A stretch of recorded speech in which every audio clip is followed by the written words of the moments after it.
কতদিন পুলিশ বাধা দেবে? আমাদের গ্রেপ্তার করুক, সমস্যা নেই। আমরা গুলি খাই, আবার সমস্যা নেই, আমরা তো গুলি খাচ্ছি। কিন্তু সেই জায়গা থেকে আমরা আমাদের দাবি পূরণ না হওয়া পর্যন্ত, আমাদের 9 দফা দাবি পূরণ না হওয়া পর্যন্ত এবং আমাদের যে শহীদ হয়েছেন তাদের বিচার না হওয়া পর্যন্ত আমরা এই রাজপথ ছাড়বো না।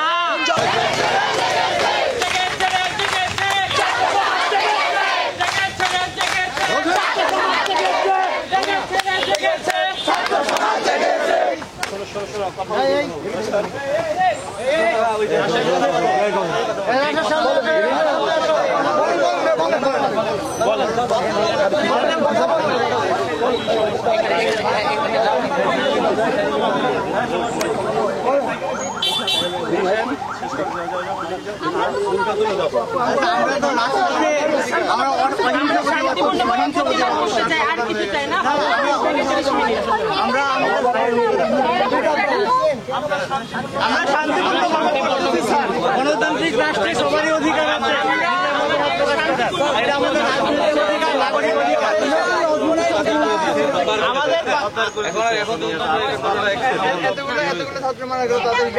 সেটা করবে, সেটা তো গভর্নমেন্ট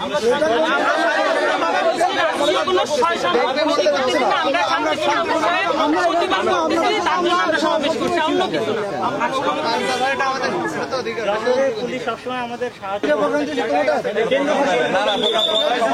করে দিচ্ছে। দাবি তো শেষ।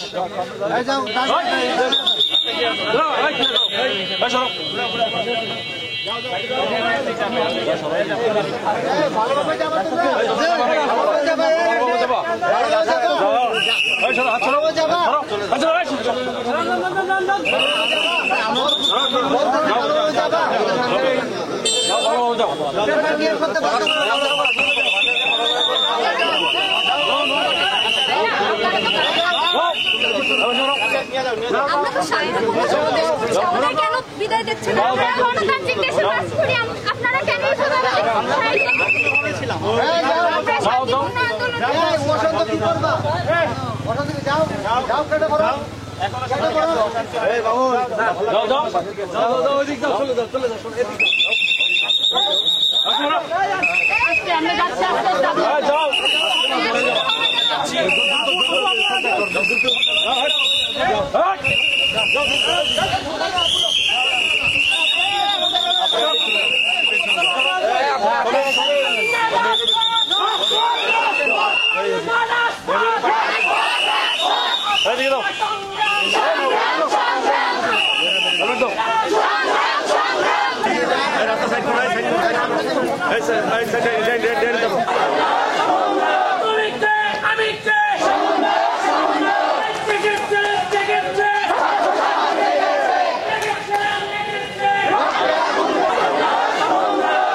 খুবই ওপেন সিক্রেট ব্যাপার যে তাদের জোরপূর্বক হয়তো করানো হয়েছে এবং আমরা সবাই সেটা বুঝতে পারছি, ছাত্র সমাজ সেটা বুঝতে পারছি এবং বুঝতে পারছি দেখে কিন্তু আমরা রাজপথে আবার রাজপথে চলে আসছি।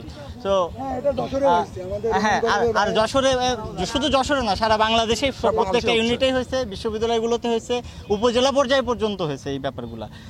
আমরা এটা সরকারের পক্ষ থেকে তাদের আদেশ ছিল এবং সেই অনুযায়ী তারা কাজ করেছে। কিন্তু আসলে সমন্বয়ক তো আর সবাই না, এখন আমরা সবাই সমন্বয়ক। পুলিশি বাধার প্রাপ্ত হয়েছি এটা আসলে অনুমেয় ছিল, কারণ সারা বাংলাদেশে এইভাবে ধরপাকড় চলছে, এরকম দমন নিপীড়নের মাধ্যমে ছাত্রদের দমিয়ে রাখার চেষ্টা করা হচ্ছে। কিন্তু ইতিহাস বলে ছাত্ররা কখনো এই দমন পীড়নের ভয় পায় না। আপনারা গুলি দিয়ে, রক্ত দিয়ে যাই করেন না কেন, আমরা ছাত্রদের আটকায় রাখতে কখনোই পারবেন না।